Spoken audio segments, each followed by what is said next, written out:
मैं नौकरी की तलाश में शहर आया था। तभी मेरे दोस्त ने मुझे अपने घर रहने के लिए जिद की। उसने अपनी माँ की देखभाल करने को कहा और खुद आगे की पढ़ाई के लिए दिल्ली चला गया। जैसे ही वह बाहर विदेश गया, उसकी माँ का मेरे प्रति व्यवहार बदलने लगा। वह अक्सर मुझे अपने कमरे में बुलाती थी।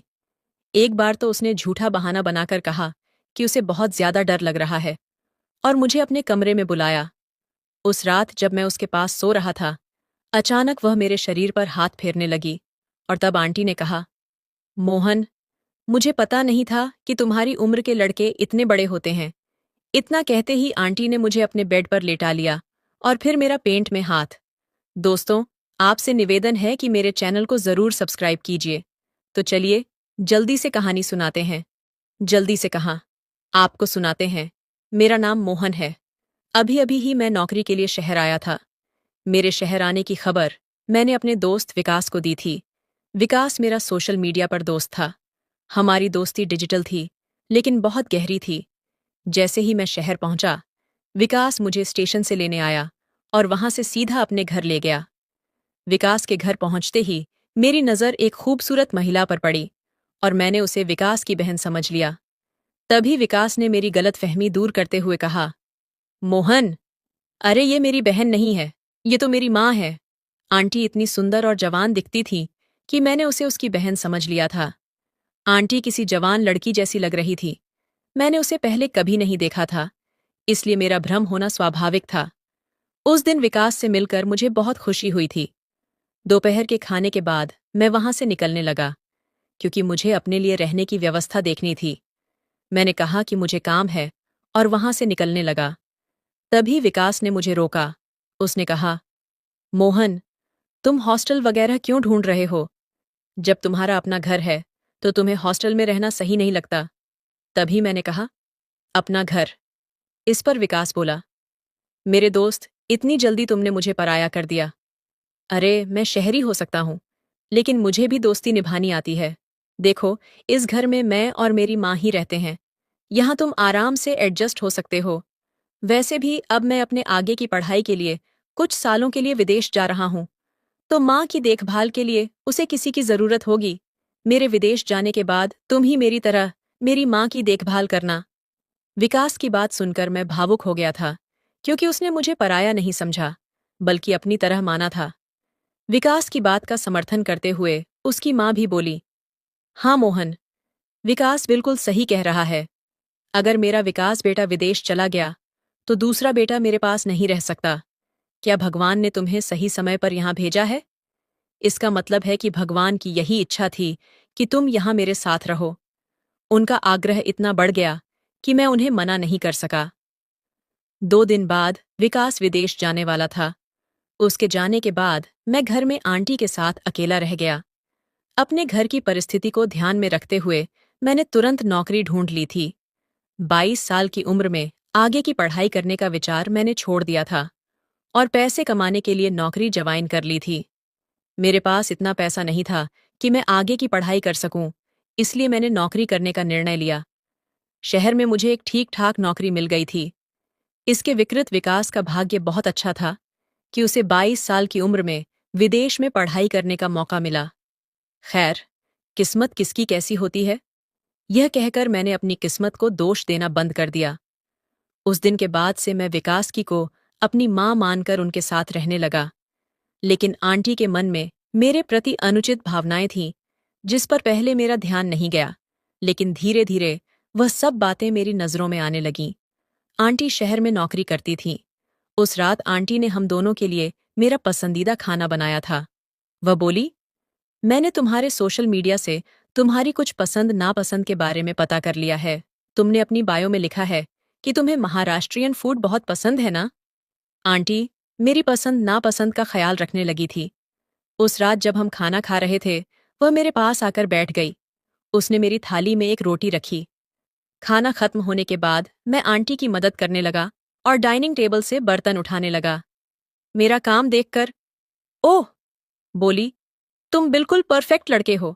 मैंने कई बार विकास के मुंह से तुम्हारी तारीफ सुनी है और तभी से मैं तुमसे मिलने के लिए उत्सुक थी। तुम और विकास में बहुत फर्क है। विकास कभी भी के कामों में मदद नहीं करता, उल्टा वह घर का सामान इधर उधर फैलाने में एक्सपर्ट है। विकास के मजेदार किस्से सुनकर मैं हंसने लगा। हंसते हंसते आंटी अचानक शांत हो गई। मुझे लगा कि उसे विकास की याद आ रही होगी, इसलिए मैंने उनके कंधे पर हाथ रखकर कहा, आंटी, अगर विकास की याद आ रही हो तो मैं उसे फोन कर देता हूं। तुम इतनी उदास मत हो। तब आंटी ने मेरे हाथ पर हाथ रखकर कहा, विकास हमेशा के लिए विदेश नहीं गया है। ये मुझे अच्छी तरह पता है। मुझे अब उसकी याद में शांत नहीं बैठना, बल्कि मैं अचानक तुम्हारे ख्यालों में खो गई थी। आगे वह बोली, मैं सोच रही थी कि तुम कितने परफेक्ट हो। अगर तुम बार बार मुझे इस तरह इम्प्रेस करते रहोगे तो फिर मेरा क्या होगा। तुम मुझे बार बार इस तरह से इम्प्रेस मत किया करो, नहीं तो फिर मुझे संभालना तुम्हारे लिए मुश्किल हो जाएगा। ये कहकर आंटी मेरे हाथ से प्लेट लेकर किचन में चली गई। कुछ समय तक मैं एक ही जगह पर इसी तरह खड़ा रहा। आंटी की बातें मेरे सर के ऊपर से गुजर गई थीं। धीरे धीरे आंटी ने मेरे सामने अपनी सुंदरता का असर डालना शुरू कर दिया। वह हर रोज सुबह जल्दी उठकर योगा करती थी। जब मैंने उसे योगा करते देखा तो मुझे उसकी जवान दिखने का राज समझ आया। एक बार आंटी मुझे ऑफिस से जल्दी घर बुलाया था, क्योंकि उसे मार्केट में शॉपिंग के लिए जाना था और वह चाहती थी कि मैं उन्हें लेकर जाऊं। उस दिन मैं दोपहर में आधा दिन की छुट्टी लेकर घर आया। घर पहुंचने के बाद मैंने बार बार बैल बजाई, लेकिन अंदर से कोई आवाज नहीं आ रही थी। शायद बैल भी नहीं बज रही थी। तब मैंने अपने पास रखी दूसरी चाबी से दरवाजे का ताला खोला और अंदर चला गया। हॉल में मुझे कोई दिखाई नहीं दिया। तभी मुझे आंटी के कमरे से पानी की आवाज सुनाई दी। मुझे लगा कि शायद घर के किसी कमरे से पानी चल रहा होगा, क्योंकि मुझे जल्दी घर बुलाकर भी आंटी कहीं नजर नहीं आ रही थी।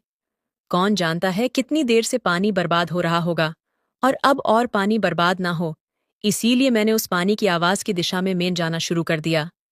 उस पानी की आवाज का अंदाजा लगाते हुए मैं एक कमरे के पास पहुंचा, जहां बाथरूम से पानी की आवाज आ रही थी।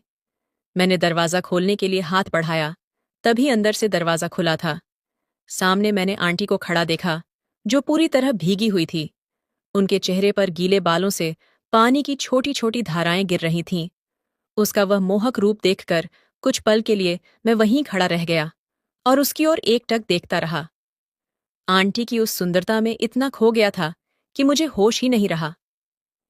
जब मुझे दरवाजा बंद होने की आवाज सुनाई दी, तब मैं होश में आया। मुझे समझ में आया कि आंटी ने मुझे सामने देखकर फिर से बाथरूम के अंदर दरवाजा बंद कर लिया। मैं वहां से बाहर हॉल में आकर बैठ गया। कुछ समय बाद आंटी हॉल में आई और मुझसे बोली, मोहन, तुम आ गए। मेरे कमरे में क्यों आ गए? तुम्हारे कमरे में पानी नहीं आता क्या? तब मैंने आंटी को बताया कि मुझे तुम्हारी आवाज नहीं सुनाई दे रही थी, इसलिए मुझे लगा कि तुम अभी घर नहीं आई हो। मुझे नल के पानी की आवाज सुनाई दी, इसलिए मैं तुम्हारे कमरे तक आ गया। इस पर वह बोली, अच्छा, कुछ समय पहले जो हुआ वह सब नजर की गलती से हुआ।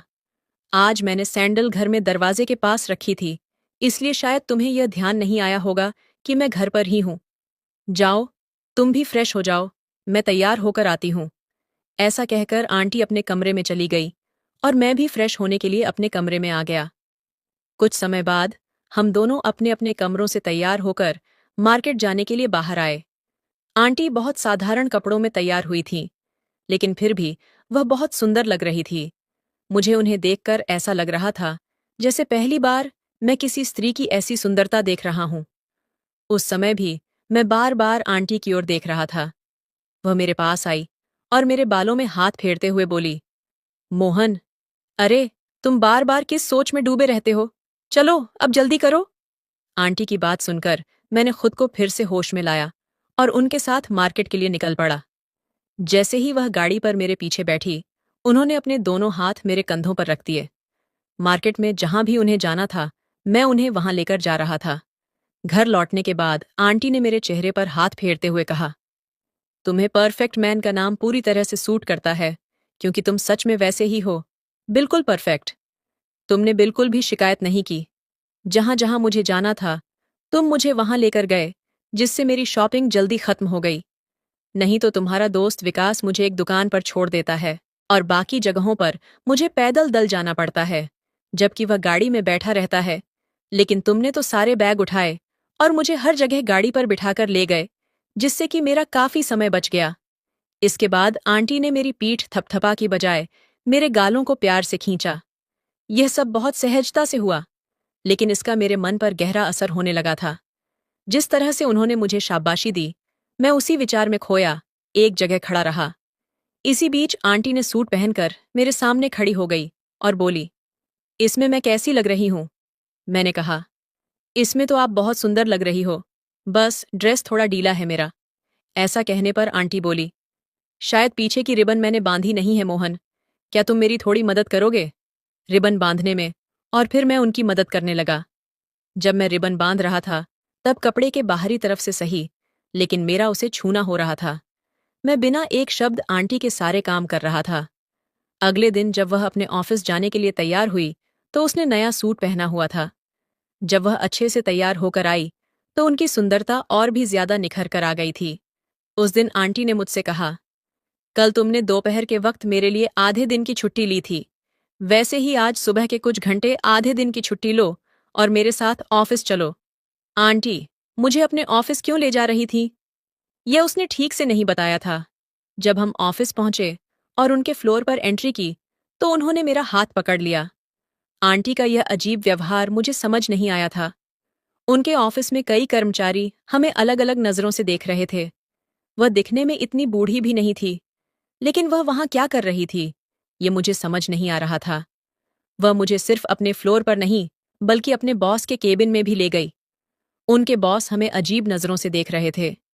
आंटी ने बॉस से मेरी पहचान कराते हुए कहा, यह मेरा मोहन है।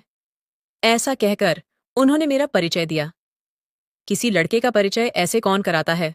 भला बॉस से मिलाने के बाद आंटी मुझे बाहर लेकर आई और मुझे वहां से जाने के लिए कह दिया। आंटी के ऑफिस में मैं उनसे कोई सवाल ना कर सका। जब शाम को घर आया, तो आंटी का व्यवहार थोड़ा अजीब था। घर आते ही आंटी ने मुझे गले लगा और कहा, आज तुम मेरे साथ ऑफिस आकर मेरी बहुत बड़ी मदद की। आंटी मुझसे बात कर रही थी, तभी अचानक जोर से बिजली कड़की, जिसकी आवाज से आंटी डर गई और उन्होंने मुझे गले लगा लिया। उस वक्त उनकी वह गले लगाने की भावना कुछ अलग ही थी। जब बिजली की आवाज बंद हुई, तो आंटी मुझसे दूर हो गई, लेकिन जाते जाते मेरे चेहरे पर हाथ फेरते हुए बोली, अच्छा हुआ तुम जल्दी घर आ गए। देखो ना, तुम्हारे आने के कुछ देर बाद ही इतनी जोर से बारिश शुरू हो गई। आंटी मेरी ज्यादा ही चिंता करने लगी थी, और उसकी यह चिंता मुझे अच्छी लगने लगी थी, लेकिन साथ ही मुझे उन पर कुछ शक भी हो रहा था। उस वक्त आंटी दरवाजे पर खड़े होकर उत्सुकता से बारिश देख रही थी, लेकिन बाहर जाने से डर रही थी। उनके चेहरे से मुझे साफ दिखाई दे रहा था, वह बारिश में भीगना चाहती थी। तभी मैंने उनका हाथ पकड़ा और उन्हें बाहर कंपाउंड में ले गया। आंटी बारिश में भीगने से डर रही थी, लेकिन मैंने उनका हाथ पकड़कर उन्हें बारिश का मजा लेने को कहा। बारिश का आनंद लेते हुए उनके चेहरे पर जो खुशी थी, उसे देखकर मैं भी बहुत खुश हो रहा था। आंटी के बारे में मेरे मन में क्या भावनाएं आ रही थीं, ये मुझे भी समझ नहीं आ रहा था। आंटी मानो किसी बॉलीवुड फिल्म की तरह बारिश में भीगने लगी। वह बारिश में मस्ती करते हुए बार बार मेरे इर्द गिर्द घूम रही थी और मेरा हाथ पकड़कर डांस करने की कोशिश कर रही थी। तब आंटी ने मुझसे कहा, मोहन, तुम सच में बहुत अलग हो। आज तुम्हारे साथ पानी में भीगते हुए मुझे ऐसा लग रहा है जैसे मैं किसी फिल्म की हीरोइन हूं और तुम मेरे हीरो हो। आंटी ने यह सब बातें बड़ी सहजता से कह दी, लेकिन मेरे मन पर इसका असर कुछ अलग ही तरह होने लगा था। घर में घुसते ही आंटी मेरे लिए तौलिया लेकर आई और अपने हाथों से मेरे बाल पोंछने लगी। तभी हमारी नजरें मिली और आंटी मुझे बड़े ही प्यार से देख रही थीं। आंटी ने कहा, मोहन, जिस तरह से तुम मेरे साथ बातें करते हो, वह विकास ने कभी नहीं की। वह तो हमेशा अपने पढ़ाई में व्यस्त रहता था। वह बोल ही रही थी, तभी मैंने उनसे पूछा, आंटी, तुमने अपने बॉस से मेरी पहचान मेरा मोहन कहकर क्यों करवाई थी? इसका मतलब क्या है? ये सुनते ही आंटी एकदम से चौंक गई और वहां से चली गई। लेकिन रात को सोने के समय आंटी ने मुझे अपने कमरे में बुलाया। वह बोली, आज मुझे बहुत डर लग रहा है। क्या तुम आज मेरे साथ सो सकते हो, मदद के तौर पर? मैं आंटी के कमरे में सोने के लिए तैयार हो गया। उस रात आंटी के कमरे में सोते वक्त मुझे बार बार ऐसा लग रहा था जैसे कोई हमारे कमरे की जासूसी कर रहा हो। मेरी नजरें कभी दरवाजे पर तो कभी खिड़की पर जा रही थीं। सोने से पहले मैंने आंटी की तरफ देखा तो वह मुझे दिखाई दी। आंटी ने कहा, मोहन, तुम अभी तक सोए नहीं? मैंने जवाब दिया, मुझे ऐसा लग रहा है कि कोई इस कमरे की जासूसी कर रहा है। इस पर आंटी ने कहा, मुझे भी तब से ऐसा ही लग रहा है, इसलिए मैं भी नहीं सो पाई। शायद यह हमारा भ्रम हो। ये कहकर आंटी ने मुझ पर हाथ रखकर सोने की कोशिश की। कुछ समय बाद ही अचानक कमरे की लाइट जल गई और किसी ने मां की आवाज लगाई। इस आवाज से मेरी और आंटी की नींद खुल गई। उठकर देखा तो विकास सामने खड़ा था। वह हमें देख रहा था और अपनी मां से बोला, मां, तुम यह क्या कर रही हो? मोहन मेरा दोस्त है। इस तरह की बातें तुम्हें शोभा नहीं देती। मुझे तो अब तुम्हें मां कहने में भी शर्म आ रही है। मैंने विकास से कहा, विकास, तुम बेवजह ऐसा मत सोचो। आंटी को डर लग रहा था, इसलिए उन्होंने मुझे अपने कमरे में सोने के लिए बुलाया था। लेकिन जिस तरह से आंटी ने मुझ पर हाथ रखा था, उसे देखकर किसी को भी गलतफहमी हो सकती थी। विकास अपनी मां पर अनुचित बातें कहने लगा। उसे सुनकर ऐसा लग रहा था कि वह अचानक घर नहीं आया था, बल्कि यह उसका कोई प्लान था। मैंने विकास से कहा, विकास, इस छोटी सी बात पर तुम आंटी पर ऐसे आरोप कैसे लगा सकते हो? तुम जरूर किसी और गुस्से का इजहार कर रहे हो। और मुझे यह बताओ, तुम तो विदेश गए थे, फिर अचानक घर कैसे आ गए? इस पर विकास ने कहा, मैं विदेश नहीं जा सकता, क्योंकि मेरी मां के पास इतने पैसे नहीं थे। मां से पैसे का इंतजाम नहीं हो पाया, इसलिए मैं अपने चाचा से कुछ पैसे लेने गया था। मैंने मां को यह नहीं बताया था कि मैं चाचा के पास गया हूं। उस दिन जब मैं चाचा के पास पैसे लेने गया, तो उन्होंने मुझे मां के बारे में कुछ बातें बताईं, जिन पर मैंने पहले ध्यान नहीं दिया था। मेरे चाचा ने मुझे बताया कि तुम्हारी मां का किसी गैर मर्द के साथ गलत संबंध है। मैंने उनकी बातों पर यकीन किया, क्योंकि उनके कहने पर शक न करने की कोई वजह नहीं थी। मेरे पिताजी के ना होते हुए भी मां इतनी सजी धजी रहती थीं। लेकिन यह किसके लिए? इस पर मैंने कभी ध्यान नहीं दिया था। उस दिन चाचा ने मेरी आंखें खोल दी। तभी मैंने प्लान बनाया कि मैं मां पर नजर रखूंगा। उस दौरान तुम भी शहर आने वाले थे। मेरे प्लान के अनुसार मैंने कहा कि मैं विदेश जा रहा हूं और तुमसे मां के साथ रहने की जिद की। मुझे पता था कि मेरी मां का बुरा असर तुम पर भी पड़ने लगेगा। तुम दोनों के बीच जो चल रहा था, वह मुझे समझ आ गया। मोहन, मैं तुमसे इसका दोषी नहीं मानता। असली गलती मेरी मां की है, इसकी नीयत खराब है। तुम तो बस उसकी बातों में आ गए होंगे। जब विकास शांत हुआ, फिर मैंने उससे कहा, तुमने अपनी मां पर आरोप लगाया, अब खुश हो गए। अब बोलो और कुछ बाकी है। बाकी हो तो वह भी कह लो, क्योंकि आगे तुम्हें बोलने का मौका नहीं मिलेगा। तब मैंने कहा, विकास, तुमने हम पर नजर रखी, लेकिन जो तुम्हें देखना चाहिए था, वह तुमने देखा ही नहीं। वह मुझे अपने ऑफिस इसलिए ले गई थी, क्योंकि उसका नया बॉस उस पर नजर रख रहा था और उसके सामने यह दिखाना था कि वह अकेली नहीं है, उसके साथ उसका जवान बेटा भी है। बॉस को बेटे का डर दिखाने के लिए वह मुझे ऑफिस ले गई थी। और अभी भी जब वह मुझ पर हाथ रखकर सो रही थी, तो ऐसा इसलिए क्योंकि वह मेरे और तुम्हारे बीच कोई फर्क नहीं करती। अगर तुम दूसरों की बातें सुनने के बजाय अपनी मां को समझने की कोशिश करते, तो तुम्हारे मुंह से मां के बारे में ऐसे अपशब्द नहीं निकलते। कुछ ही दिनों में मुझे यह भी समझ में आ गया कि आंटी घर में रहते हुए भी अकेली थीं, जबकि उनका जवान बेटा उनके साथ था। उन्होंने तुम्हारे कारण दूसरी शादी नहीं की, वह तुम्हारे लिए ही जीती रही। लेकिन जब तुम्हारे ऊपर मां की देखभाल की जिम्मेदारी आई, तो तुमने मां पर ध्यान देने के बजाय खुद की दुनिया में खो गए और लोगों की बातें सुनकर मां पर अविश्वास जताया। मैं बात कर ही रहा था कि आंटी ने मेरे कंधे पर हाथ रखा और कहा, मोहन, तुम्हारे पास जो समझदारी है, शायद वह विकास में नहीं है, क्योंकि मैंने इसे कभी किसी चीज के लिए मेहनत करने नहीं दी। मैंने उसे हर चीज समय पर दी, लेकिन आज मेरे बेटे ने मेरे प्यार का बदला मुझ पर अविश्वास करके चुकाया। फिर मैंने कहा, विकास, तुम्हारे चाचा चाची ने तुम्हें मेरे खिलाफ भड़काया ताकि हमारे बीच दूरी पैदा हो सके। तुम्हारे चाचा चाची से मदद मांगने से पहले मैं तुम्हारे चाचा के पास तुम्हारे पिता की संपत्ति का हिस्सा मांगने गई थी, लेकिन उन्होंने मुझे कुछ भी देने से मना कर दिया। तब मैंने उन्हें धमकी दी थी कि मैं उन्हें अदालत में खींच कर लेकर जाऊंगी। जो तुम्हारे चाचा से तुम्हारे पिता का हक मांगने गई थी, वह सिर्फ तुम्हारे लिए था, क्योंकि मैं तुम्हारी इच्छाओं को मारना नहीं चाहती थी। मुझे भी तुम्हें बड़े शहर में पढ़ाई के लिए भेजना था, लेकिन मुझे नहीं पता था कि तुम इतनी जल्दी दूसरों की बातों में आ जाओगे। आज तुमने अपनी माँ के प्यार का यही सिला दिया बेटे। ऐसा कहकर आंटी रोने लगी। आंटी की बात सुनकर विकास की समझ वापस आ गई। वह दूसरों की बातों में आकर अपनी माँ पर विश्वास नहीं कर रहा था और उसने आंटी और मुझ पर भी गलत शक किया। जब विकास को अपनी गलती का एहसास हुआ तो उसने रोते हुए आंटी से माफी मांगी। वह एक माँ थी, इसलिए उसने तुरंत अपने बेटे को माफ कर दिया। माफी मांगने के बाद वह मुझे अपने घर पर रहने के लिए आग्रह करने लगा। लेकिन अब मैं वहां नहीं रह सकता था, क्योंकि उस माँ बेटे को अपने रिश्ते को सुधारने के लिए समय की जरूरत थी। विकास को अपनी माँ की ईमानदारी और उसके लिए किए जा रहे उसके संघर्ष को देखने की जरूरत थी, क्योंकि उसे अपनी माँ की मेहनत की कोई समझ नहीं थी। मैंने बचपन से अपने घर की गरीबी देखी थी और तभी से मैंने छोटे मोटे काम किए थे। दोस्तों, आजकल माता पिता बच्चों की सभी इच्छाएं तुरंत पूरी कर देते हैं और बच्चे उसकी आदत डाल लेते हैं। अगर कभी माता पिता बच्चों की कोई इच्छा पूरी नहीं कर पाते तो बच्चे तुरंत नाराज हो जाते हैं और उन्हें अपशब्द कहने लगते हैं। इसी तरह की स्थिति से बचने के लिए हर बार बच्चों को सभी इच्छाएं पूरी नहीं करनी चाहिए। कभी कभी उन्हें नहीं शब्द का भी सामना करने देना चाहिए। बच्चों को यह समझना चाहिए कि माता पिता दिन रात उनके लिए कितनी मेहनत करते हैं, तभी उन्हें रिश्ते प्यार और पैसों की असली कीमत समझ आएगी। तो दोस्तों, यह थी आज की कहानी। आपकी क्या राय है इस कहानी पर हमें कमेंट में जरूर बताएं। वीडियो अच्छी लगे तो लाइक करें, शेयर करें, सब्सक्राइब करें। धन्यवाद।